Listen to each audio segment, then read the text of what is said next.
Hey everyone, welcome back to another episode of Small Biz Stories. I am your host, Dr. LL, and as you know, every week we bring to you really amazing guests. I tell you, I am so honored with the folks that we have coming in.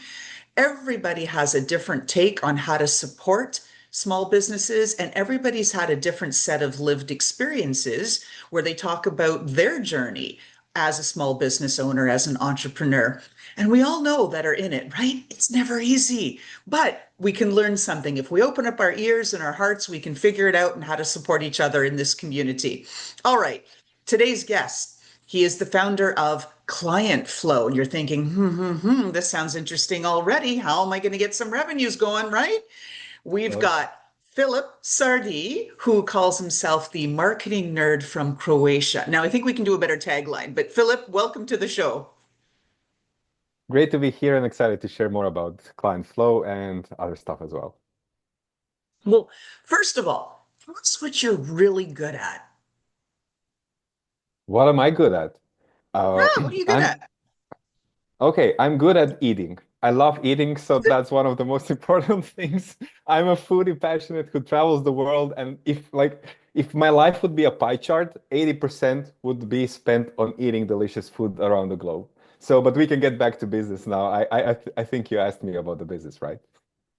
Well, no, I mean, I just love that you were so genuine in your response. No one ever said, it's like, yeah, I'm really good at like marketing or whatever. Now that you've mentioned food, you're gonna have to share. What's your favorite food? You got to have one Uh, favorite.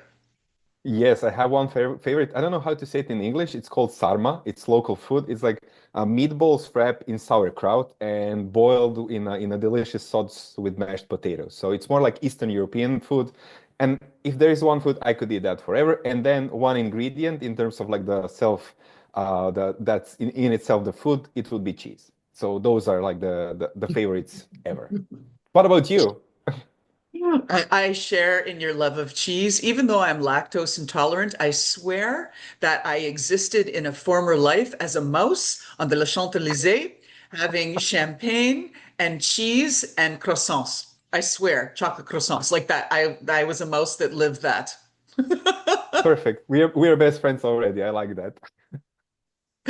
Excellent. Well, now tell us what you're really good at in a professional capacity because you've got a Okay. tremendous body of work that you've done in marketing. So talk to us about what you're really good at. So I believe I'm good at that something that I was told that it's not to be good at being a generalist and understanding every part of the business. So having, the holistic approach and basically being able to discern the strategy and turn it into easy like step-by-step process for like different team members for client implementation and that stuff. So taking complex, making it simple, and then making sure clients implement that. Ooh, I like that because there is a lot of complexity out there, especially in this age of digital marketing. It's Yeah. not only the complexity of each of the things that has to happen, but because there's so many things that has Yeah. to happen. And I love that you can break it down. I guess this is the origin of client flow. Yeah, that's the thing because before I would be like when I was starting out, like probably most people, we are overwhelmed and we try to learn everything and think that we need to know every step of the way in like 5 steps ahead and we need to be experts in everything. But this is one of the biggest stuff that's blocking us. Like you said, when you're teaching your clients, you teach them what just like one simple step here, here, and here get the ball rolling and then learn along the way as they go. So while understanding complexity is important, making it simple is way more important. Oh, I'm all about that. We are like this is a meeting of the minds, Philip, because I Nice. am always telling clients, you don't need to boil the ocean. Just do one thing at a time, right? Fix it. One thing, Yeah, just one, and it makes a yeah, difference.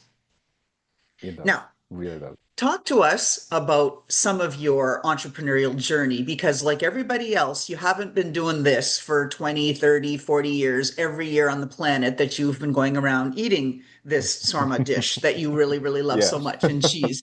You've been doing other things. And I think it's really important to share because each of us needs to pivot and adapt to the market. What are you comfortable sharing about your previous business experience and where you are today and how you got there? Oh, first, I'm not sorry about a thing in terms of like what deterred me, or what determined my direction, because 15 years ago, I started knowing that I want to do something, and I'm not gonna tell a long story for the next 45 minutes. I'm just gonna fast track. But like I always knew I wanted to have something of my own. Started in Croatia, started web design, web development stuff, and then I launched a fashion startup in Croatia, which was getting really popular, and we had thousands of members, fashion creatives combining together. But I knew nothing about the business and everything fell apart. And basically, 2013 was by the end of 2013 was my first bankruptcy, and I was like, okay, my world has ended. And I don't want to be the rags to riches story, but at the same time, I think it's important for people to know and see behind the scenes, because I always talk like it's important to understand failures more than success, because that bankruptcy turned me in a direction of affiliate marketing, sales funnels, digital products, and global marketing, where I am for the past, I don't know, 10 plus years. But the biggest change I made in previous like 3 years, I was launched strategies from 2015 to 2021. But honestly, I wasn't passionate about just focusing on getting leads and getting sales from my clients, because honestly, for most of them, it was never enough.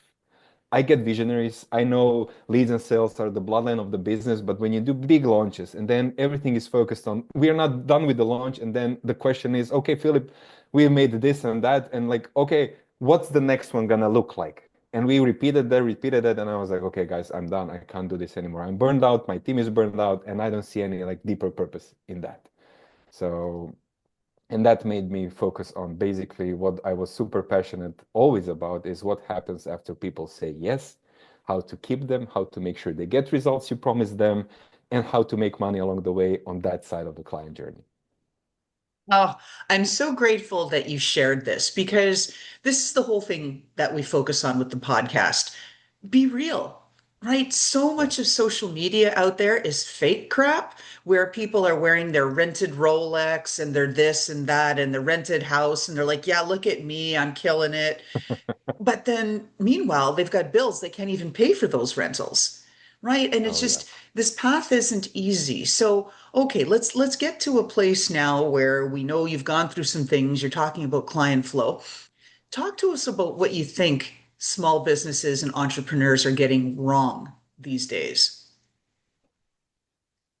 What are they getting wrong? So I have to say that because I'm all about like what happens after people say yes, and this is Sure. from coming from a conversation where I have from people who are not in my orbit yet, and most of the time it's like, Philip, I spend 90% of my effort getting people in, and then I don't have energy, and I don't have the bandwidth to take care of them as I want to, and then they rely on the fact that hey, they're the experts, somehow they managed in the past, so they'll do it. Or either it's just like getting into the old cliche, hey, the industry standard is 5% of client get to the end and they get results. The rest is just like it's normal that they don't get it, and I was never up for it. So for me, it's just like, okay, if you spend 10% less of time and effort on the front end of getting people in, and just like focus a bit more, you're going to be above your competitors immediately, because almost no one is still doing this. So this is unfair advantage at this point still. What do you think clients are getting right? What do you mean by what are they getting right at the Well, moment? we sure, because small businesses, there's a lot of folks doing a lot of things. And you and I, Hmm. we had a little Hmm. discussion before we went live here where small business owners, I see a lot of them, as do you, who are overwhelmed. They're drowning Yeah. in overwhelm because there's Hmm. so many choices. How many AI products do they put into their digital Oh marketing yeah. tech stack? Yeah. How do they use those freaking products? How do they set it up? How do they customize? How many times do they revisit? How many metrics do they collect? Which metrics do they collect? Which social media channels should they be on? And right, all these entrepreneurs' heads are blowing up, right? You can see Yeah. the exploding head Hmm. emoji. So, but they are getting some things right. What are you seeing as trends out there? What I see people get right is they stay focused on one thing, even though it may not be working from the first effort. So that's important because, okay, as you said, there are so many different tactics, but if you try once, you get results, you analyze what's happening, and you try to optimize that part again if it takes like 2 or 3 times. Because this is when I was doing launches, this was one of the biggest things. Like my most successful clients had to repeat their process 3, 4, 5 times to get to that, the big win launch where they could brag on the socials, like, oh, we did 6, 7 figures, whatever, and we were like on the top of the world. But nobody was looking at the fact that they had to repeat the process. So maybe just like what they're doing right is being, I don't want to say ignorant, I know how to say it, but like exclude everything else and staying focused on your lane. That is a problem I've shared with my audience in the past. I have a problem with. I am a squirrel, right? Like at least 35, 40% of entrepreneurs, we Yeah. have ADHD. We're like, oh, bright, shiny new object. Let me try that. Oh, let me try that. Right. And so we're constantly flitting about, and staying in the lane to stay focused, Yeah. at least for me, is very, very hard. But you know what? And I'll say, I have been diligently trying to do so. Okay, there's not to say I haven't had deviations and I jumped out of the lane, but Okay. since the fall, so about 8 months, and the difference is starting to pay off because I'm much, much more channeled. It's just hard. Okay. Question for you. Are you getting any help with it? Do you work with any mentors or coaches who are helping you kind of stay in your lane, or are there any other tactics that anyone could apply that's having struggle with it, like you just said? I love it that you asked me a question. My guests, I'm usually just asking them and they feel like, oh, I'm being bombarded, make her stop. No, the answer to that question is I've actually stopped all of that. All the mentorship, all of the like the business Okay. coaching, the business partners, the people in my ear, chitter, chitter, chitter, chitter, like because they were Yeah. pulling me in so many different directions. It's like I needed to put the headphones on and focus and Mhm. say, this is what I need to do. Laurelyn, what are you going to do? What is the most Mhm. important thing and the next important thing? One, two, Yeah. one, two. And then I go Mhm. through that. And what I'm doing, I also, a method that I've taken on is called the 12-week year. And Oh, a former I love that. business partner of mine, James Jacoby, excellent relationship sales guy, really helped me with some of the marketing here over the years. He said, Laurelyn, you need to consider that the 12-week year. And I do. So it's like you focus one quarter at a time. And then I still don't think about all of the things in the quarter. I just think about my one, two, and keep knocking them out. And it's really helping. Perfect. I love that. And you just reminded me of maybe getting back to 12-week year because I tested it a couple of years ago. I loved it, but then like everything else, new tactics, new strategies, I tried something new and I forgot about it, but I love the approach because you can really like in 12 weeks you can really get those like amazing results because you really stay focused on one step and one action at a time. That's really good. Thanks. It's been really, really helpful. Now, one of the things that I'm really curious about, and I ask all of our guests this question, many entrepreneurs, small business owners, and they're different. People are like, well, why do you say they're different? Well, they're different, right? An entrepreneur is innovating around a problem. A small business owner may not be innovating around a problem, but they may be providing a valuable service, like they have a hair salon, Hmm. right? We all need to have cute Okay. hair, right? So they're doing their thing. But anyway, that said, a lot of folks are going to these accelerator programs, these business boot camps, these kinds of things, or going taking their MBA, but they're coming out and saying, yeah, I don't know, like it just didn't get me everything I needed. What do you think's missing from those programs today that entrepreneurs should I, learn more about? I think they should learn less because this is the trend I'm seeing. Yeah, this is the trend I'm seeing. Like they get everything, they get too much stuff. And then the defense mechanism is basically, oh, I didn't get enough because they got too much, so they were refusing, unconsciously they were refusing to kind of not to learn, but have all the stuff that they've heard about settle in so they could start applying it. Basically, it's the same with coaching programs, group programs, because one of the biggest things we are doing at the moment when we are focusing on how people consume programs is cutting everything but essential steps and essential modules and videos to make it easier for them to consume what's most important, because then they're not lost in all these bonus informations. Because in the past it was the more people, the more modules, the more videos you get into the course, you can say, hey, my course is 55 modules, 75 hours, is worth 5K because there is so much stuff inside. Nowadays, then it was already overwhelming, but today, no way it can be sold or even consumed. So I would say, like, long story short, they are getting too much. They are not getting specific step-by-step plan based on their situation. Like you said, difference between entrepreneurship and small businesses is huge. They need to get a plan for them and not like just, oh, big business plan. Here are the five elements. Like, oh, here market, here is lead gen, here is sales, here is customer support, and then you get it. That's not working, and it's not gonna work for them. Oh, and I love that. It really is, I guess, a good connection and correlate to like what I said about putting on the headphones and just tuning some of that stuff out because Yeah, it's too yeah, much. It's too much. Like, how do you have time to write your book, post all your socials, this, that, like, you just makes your head yeah. spin. No, no, I agree. Just get channeled into what you need to know. So before we get into the secrets, right? Woo hoo hoo hoo, on the back end, right, which is where Okay, revenue can be made. Before we get into that, a couple of things. exactly. One, I like to give our listeners a tip up front, and I didn't do that early. I was so blown away by the cheese comment and all of that stuff. I lost track of where we were. So, talk to us. Give our entrepreneurs your best tip.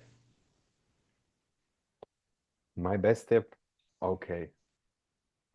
Make sure to define micro wins along the way, not just the big outcome, because it's not about setting the big outcome. Yes, we can get to the big outcome, but you're gonna lose your clients if they don't get the momentum, and they're getting momentum by achieving small wins throughout the journey. That's the Ooh, big one. And I can get into specifics, but like the conceptual thing, that's, I would say, if I had to say one thing, this is the biggest change that they can apply to their business. I like that. Again, that's just it, right? Everybody can run a marathon, but you've got to do it one step at a time, right? Got to Exactly. stay focused on Exactly. that. For the folks who are listening and they have the audio experience, they're not watching our Midlife Success YouTube channel for the full video experience. I ask my guests to describe themselves, the room they're in, whatever, so that our listeners can paint a picture and say, ooh, okay, who's this person chatting? Why don't you give us the visual?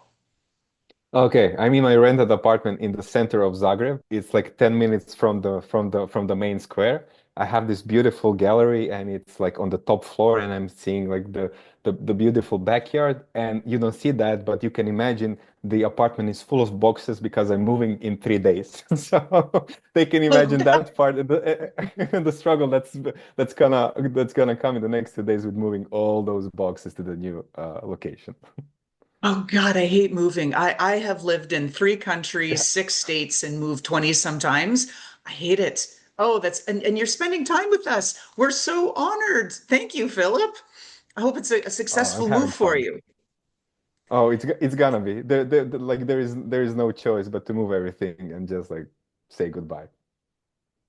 Well, there you go. It's what it takes. For me, it's all of the death by a thousand cuts stuff. It's the internet, it's this, that, your Microsoft, nothing works. Like just everything just blows up when you move. I don't know why, but I mean, yeah, I get it. So that said, and for the folks, my visual, I'm sitting today in a room where I'm sitting on a black bench, got long blonde hair, and I'm sitting here in front of a blue wall with a really funky modern abstract sculpture that's like a stylized lightning bolt. I like it because it Hmm. gives me energy.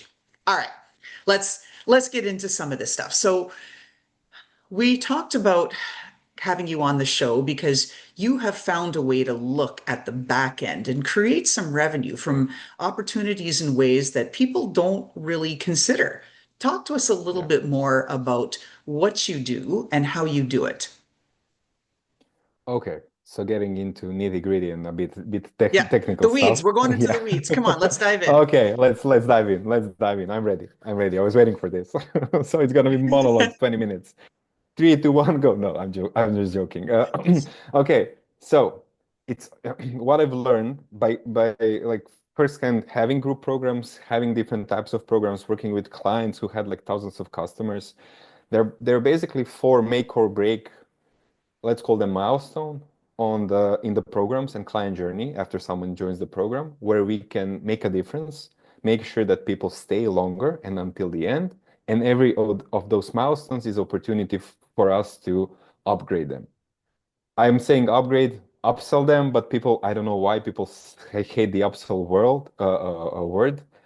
Maybe we are all being upsold too too often, and with gurus who like sell us stuff and don't provide value. But at the same time, you can do it in a natural way, and this is one big change that I'm working with my clients with is just making sure that they know when they have a program and when they notice that someone can do better, can get results faster, why not offer them the opportunity to upgrade, to maybe work closely? And people will say yes, because it's not forcing people to say yes in the first 5 minutes of the program. It's basically offering to help when they need it. And that's the biggest change. For example, we are removing unnecessary educational stuff from many programs, but there are some nerds who like to be educated, who like to learn more. Why not bundle this and package and say, hey, for those who want to learn more, here is the upgrade package, and you can go through those 5 hours of video. But most of people don't want that. Those who want, they will buy that as well. So we have like those small compound wins that in the end massively increase customer lifetime value without pushing that, immediate upsell or sell when that it doesn't feel, pushy and salesy. And I've hear you on the folks saying, "Ooh, I don't like the upsell." But actually, I had a guest on a couple of weeks ago, and he spoke about the importance of the three aspects of the sale. There's the Okay. upsell, the cross sell, and the downsell. Yes, So exactly. that when you've put all that effort into getting the customer there, you make sure that they don't leave without making a purchase. And that's the downsell, right? If nothing else, you didn't Yeah. want this, you didn't want to be upsold, but boy, oh boy, take that downsell. So I'm Yeah. all about it. I mean, anybody who's in business and says, well, yeah, I'm not really in it. I don't really care about making any money or anything. Well, then you're not in business if you're not making money. And as Exactly. long as you're ethical about it and not gouging people or delivering or not delivering a service that you Mhm. promised, I think it's okay to talk about making money and adding to that customer's value and experience. Of course it is, because I've had like countless conversations in terms of, okay, why do I need to upsell someone? Why do I need to downsell or whatever? Because I can give them everything in one program. And that's one of the biggest mistakes, because you're not doing service to anyone, not to you, not to your clients, because they're not gonna get results. You just throw everything at them, and then we are coming back to the point of our conversation, like today, when you ask me, okay, what they are not getting. They're getting too much, especially MBAs and all that stuff. Like they're getting so much stuff that's unnecessary, and we get lost. And then no one's gonna get results. Your client's not gonna renew, they're not gonna stay, you're not gonna get testimonials and case studies. So we have to make sure that we promise a relatable outcome, that we have clear steps for them to get there, a way to support them, and to offer additional help if they raise hand saying, hey, I want to get there easier or faster. And that's it. Super simple. It's that's totally my philosophy. Don't boil the ocean, right? I mean, and and there's also the whole factor. It's called the conundrum of choice. Have you heard about Yeah. this dilemma? Oh, no, please explain. I think I've heard, but I don't want to spoil the. Yeah, no, no, no. So there's this it's a scientific theory that's been well studied and documented that when you present people with two to three ideas, they can handle it. But soon as Yeah. you cross that third idea, that third concept, their minds, right? Like all of the, which social media channel, which book do I write? Where's my Mhm. business card? What's my, right? Everybody's heads blow up. After three, they just can't make a choice. They're paralyzed by analysis, right? It's like analysis paralysis. It's too many factors to Yeah. consider. So they make the choice of not doing anything to move forward. Yeah. Yeah. And even, okay, one additional example is one of the big mistakes people are doing. Okay, we gotta have marketing, and let's say we are ethical, but still we create this emotional hype when we are Mhm. selling. So people have expectation, and then there is like the expectation versus reality gap, because when they get into a program, then they sign up, and what do they get? Okay, here is welcome email, here is login, and that's it. You're in. And like a day before you promised me you're gonna save me, you're gonna coach me until the heavens come and all that stuff. So we got to be really careful in terms of like what we are promising, how we are making the transition, and actually just keeping it realistic, because I'm glad that nowadays people don't believe hype anymore. We've been through, the golden era in a way, the COVID era when everybody exploded online and you could say whatever you want, everybody was buying and all that stuff. But people have become very more sophisticated. They have become more skeptical at the same time. Yes. And I'm glad that we're kind of normalizing that, and that normal people, ethical people can sell and they can work with clients and grow their business without, pushing and having hypey tactics. Oh, that just struck a chord because I remember my first job out of my PhD. I joined a startup. And yes, it was 1,000 years ago. Dinosaurs were still walking around. Anyway, the first boss that I had, she was wonderful. She was dressed in this suit. She had taken her Miller Hyman sales training. She had her beautiful book, everything leather bound, her Mont Blanc pen. Like I just thought, oh, Nancy. And I remember her very first meeting with all of us. And she said, if this startup is going to work, you must underpromise and overdeliver. And that is in my head just about Yeah. every freaking day, like a million years later, right? It's so Yeah. valuable as a lesson. Yeah.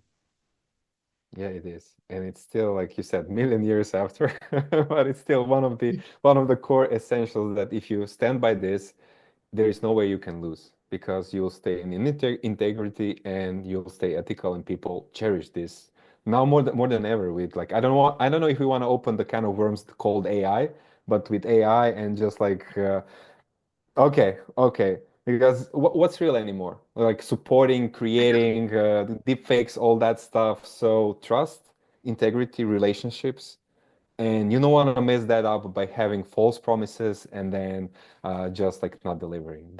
I think we're getting into like the client first era where people will really need to be focused on building that trust, building deeper relationships, because we all crave it.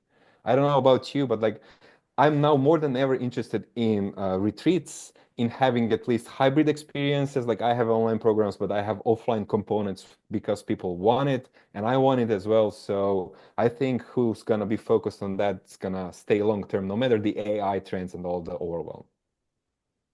I think so too. And I've talked with a lot of folks in the last couple of months. I've been very focused on in-person events, going and learning and talking and have these sidebar conversations. And Okay. it's not that it's leading to business, but it's fueling me because people share Yes. the craziest things. Like, oh, I'm going through this or that with my business, and I'm getting a divorce, and like whatever, all of this kind of stuff. And on top of everything else, right? My house flooded or whatever. And you get into that human side of it, and Yes. AI can't take that away.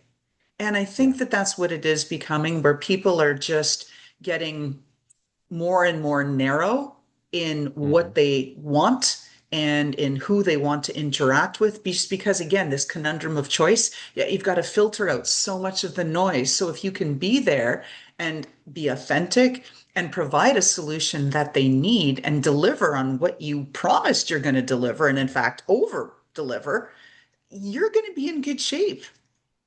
That's it. It's simple as that. But you reminded, I have to ask you one more question, because you have a lot of conversations, like a lot of podcast conversations weekly.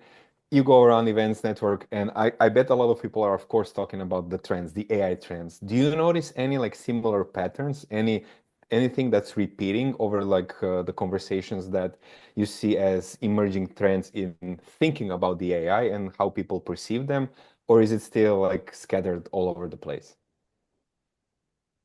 No, I see a couple of trends.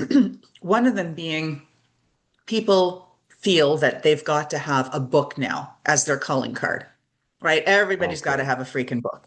So I'm seeing a lot of people using AI to write their books. As an author myself, and I'll add an award-winning author, I no, I don't use AI to write. I don't want to have that. The Yeah. words that come out of my head are the ones that come out of my head. And so I see that trend because the entrepreneurs are feeling pressured to do it. And I don't particularly like that. I think that Hmm. everybody, it's okay, use Gen AI, get some ideas, get some things, get some thoughts, but you've got to put Hmm. things together and package and assemble them your own way. Otherwise, again, it doesn't come across as authentic. And we keep coming back to that word. But Yeah, it also, I don't think it really helps your brand or credibility because everybody's doing it. So you're exactly. not standing out. You're just Exactly. like the lemming jumping over the ledge, right? Oh, you jumped. Oh, I better jump too. I better get my book by AI. Bet. And I don't get it.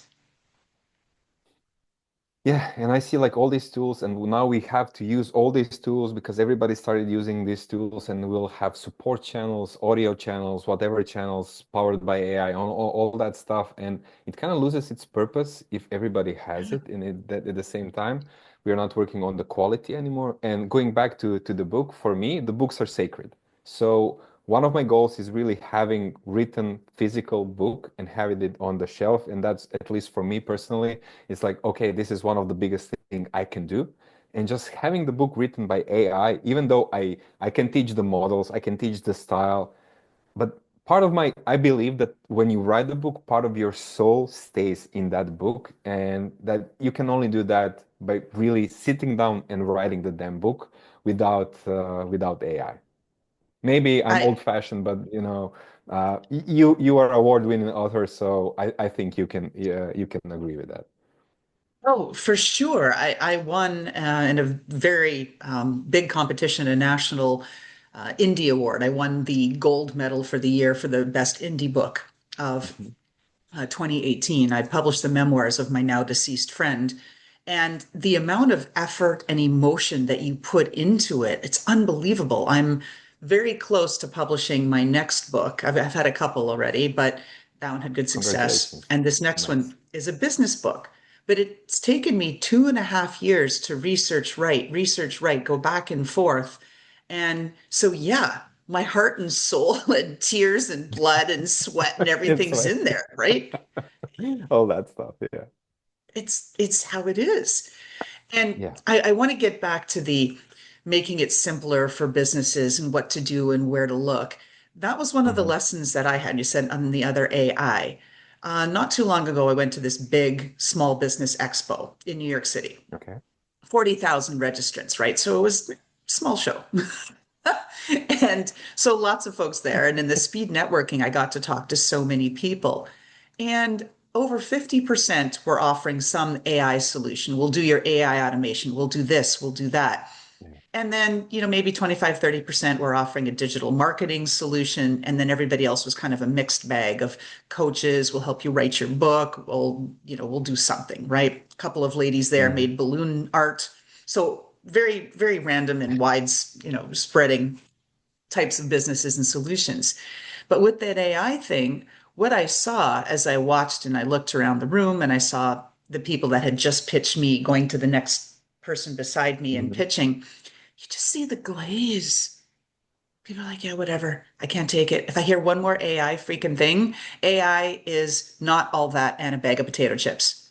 It's not Yeah. going to save you, right? And if you listen to one more webinar and you wait, it's a 1 hour webinar, and at 58 minutes, they're like, all right, now we're going to tell you the solution. And the solution is click right here, right? And for only 399 per month, we will do whatever it is that you're dreaming that you want Yeah. them to do. And it's just, I don't think it's going to happen. No, no, it's not. It's like the dot-com bubble in a way. I think yes, we need to use it. It's gonna make the life easier. It's gonna make stuff faster. It can analyze all those like amounts of data. For example, what I use it at the moment, we're developing like internal tool, is just making sure when I get weekly client report, it gets stored and I can get it analyzed no matter how long like how many weeks of the reports we have, and I can get the sentiment for the group and for the individual clients. But at the same time, I'm reading the reports and I know what's happening with my clients, and I'm not replacing communication with my clients because of those reports. And people think because they're being sold AI is a magic tool that's going to replace everything. No, it's not. And we're just getting too overwhelmed. And yeah, it's like getting over our heads. And then even the quality tools, that we would use, we just ignore them because we don't know anymore what's good, what's not. And then, yeah, I don't honestly don't know what to think about it. And I call myself like I'm a tech nerd. When I look at the Me too. AI, I'm like the like a prehistoric caveman. Like, oh, where do I look at? I don't know which tool works, which doesn't. Well, again, it's all about, I think, the application. Like you, I'm technical, I'm in marketing, I understand the space, and you want to use tools that are going to boost your productivity. But I think, you asked me just back to the trend, another trend that I'm seeing, Yeah, besides people just perfect. using AI to write books for them, is this whole trend of using AI in their marketing or their communication with their customers, Hmm. whatever it is, where they just rely on the AI tool to barf up whatever it barfs up and then they copy Yeah. paste blindly and send it out. And I don't think that's working either. No, it's not. And I have a small anecdote. Like I was working with a client and I gave him, he was supposed to write some copy for a sales page or something like that. And they delayed. They didn't do it. And last minute they sent me a thing. And of course, like immediately I knew it was AI. And I called them. I was like, really? Really, you are sending me this, your most important sales material. We are now launching your stuff and you're sending me this and saying you wrote it. Come on, spit it out. And of course, they admitted it because it was so blatant and so honest. And that's one of the core things why what people don't get is even if you teach it how to not be so generic, it's still not your voice and it's still not gonna resonate like you, at least not at this point. And a lot of people, just like you said, copy pasted and they don't get any conversions because they've been sold to automate your ads. Here, we're gonna create 55 different variations and then automatically they'll convert. No, they won't because it's generic and we see it and we don't resonate with it because there is no emotion in it. Right. If you look at over the last couple of years, there's been some big trends with respect to marketing. And I'm not talking about just about the back end and being there. And we're going to come back to this Mhm. authentic thing again. The big influencers, of course, the Kim Kardashians and this of the world, right? They started Mhm. the industry essentially, and they're there, and whatever they say or do, people follow.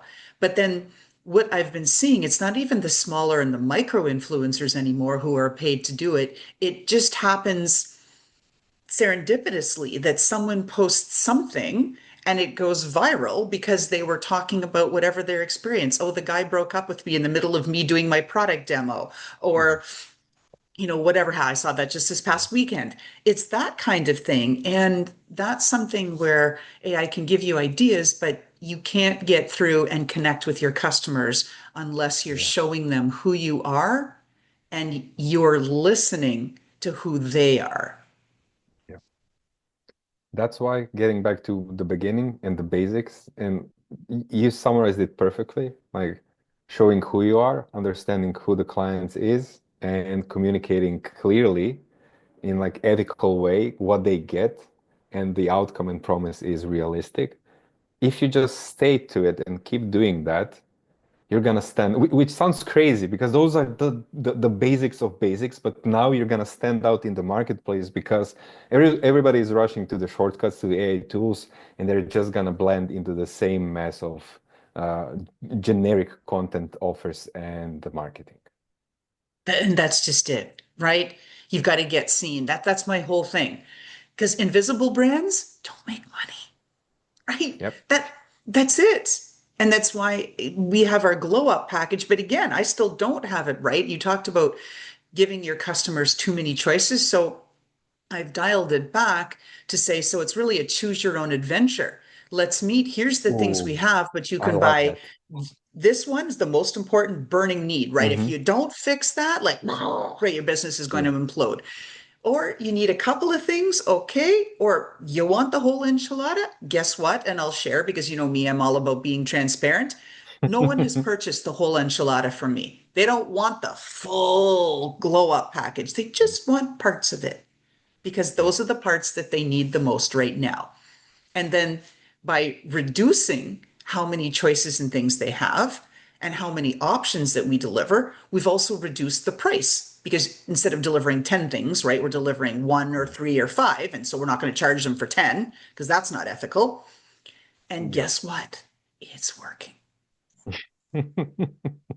That's actually very connected to one thing, one claim. I didn't like it in the past because I think I didn't understand it, but it was like by solving one problem, you should be creating another problem for a client. And my immediate thing was, wait, I want to solve all the problems because it sounds like I'm scamming them, but at the same time, I realized in the last year it's just no, it's not it. It's simplifying. And if we get results in one area, then they're getting traction and we can expand to the next area, to the next. And then we are both happy because they stay in the world, they're getting results, and we have deeper relationship.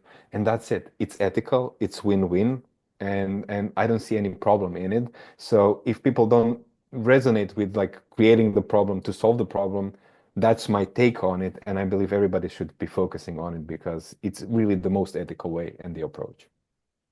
Oh, exactly. So we're getting near to the end of our podcast here. So, Philip, what would you like to talk to folks about with respect to client flow and how they can tap into that revenue that's already there, but they're not really harnessing it because they're not effectively operationalizing what's happening on the back end?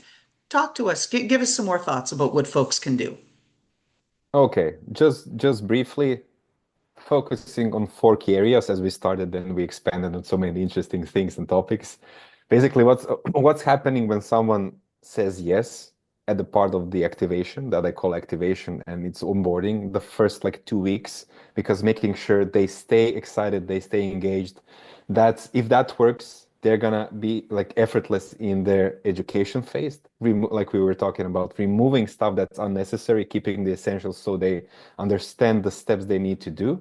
And then, like you said, giving them specific plan of action, of implementation, removing everything else is gonna make sure that they get to like the final piece. And then when the program is over, presenting, okay, here are the next step, what we like to call offboarding, the celebration, asking for the testimonial, which I don't know why we are so like we help them get results. We care about the clients, and then we're like, maybe you could, here, click on the link and maybe you can give us testimonial. And they gladly do. So I make sure that my clients effortlessly just share with them, share with their clients, hey, share the experience.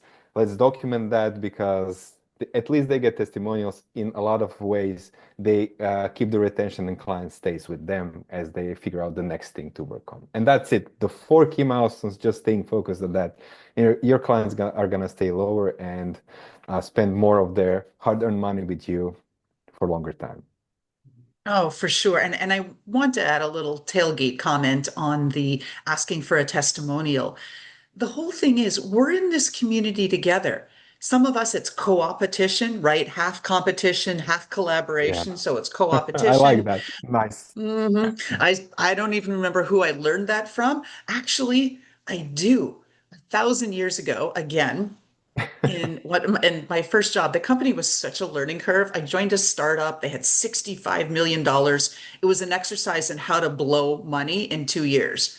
I had a mahogany desk, 17th floor office overlooking Lake Mm. Erie, traveled the world, drank the best wines, ate a lot of good cheeses too. And but there was actually it was he was my boss Dave, and I used to just, and we're still in touch. I used to say he had the what did I used to say? Yes, he was like a squirrel on crack with the bladder of a hamster because he was like all over the place. Anyway, I'm imagining wonderful, that now. fantastic It's guy. crazy. Right? You got the image now. Yeah, so I get the squirrel, but he was always saying that it's like co-opetition, and you've just got to find a way to embrace it because at the end of the day, we're all competing for a limited pool of dollars.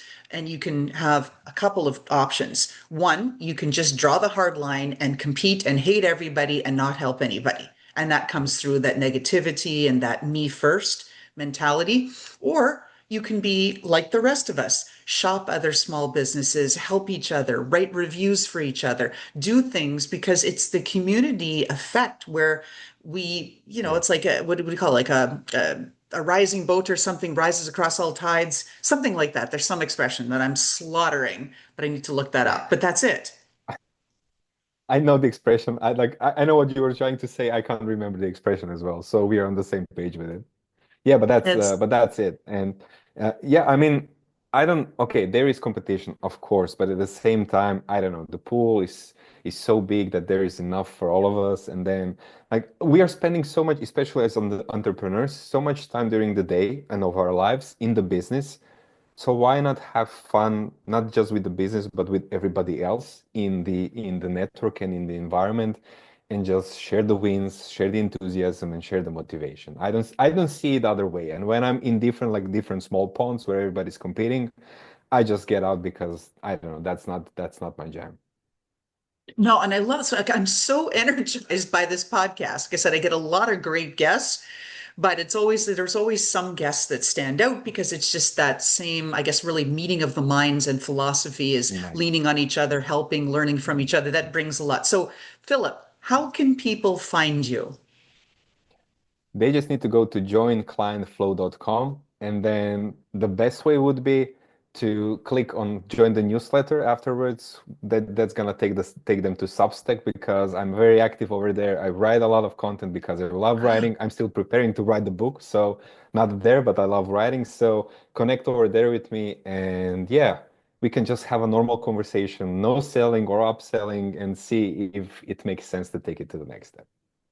Oh, I love that. I started on Substack too, but I gave up. I have abandoned it. It's just like, again, one more thing, but keep it the writing. Don't give up on that. And everybody heard Philip, join clientflow.com. That's where you can Yes. find him, sign up for his newsletter. I'll be doing the same. May or may not see you on Substack, but I will pledge to at least follow you and add one to your count. All right. Perfect. Last question. It's our signature question. Now, I know you've got boxes everywhere, so we'll pretend this was a couple of days ago before you started putting everything into boxes. If we peeked Okay. into your closet and we saw some Okay. pair of shoes or footwear, something that signifies your personality, who you are, and whenever you wear those shoes or boots or whatever, you're like, this is me, Filip Sardi. I just feel like $1 million. Talk to us. What are we looking at? Okay, yeah, they're back now, but let's pretend. So I'm gonna brag a bit because a couple of weeks ago, I finished my first Spartan Beast race. So my trail running shoes, because Spartan Beast is 21 kilometers and 30 obstacles.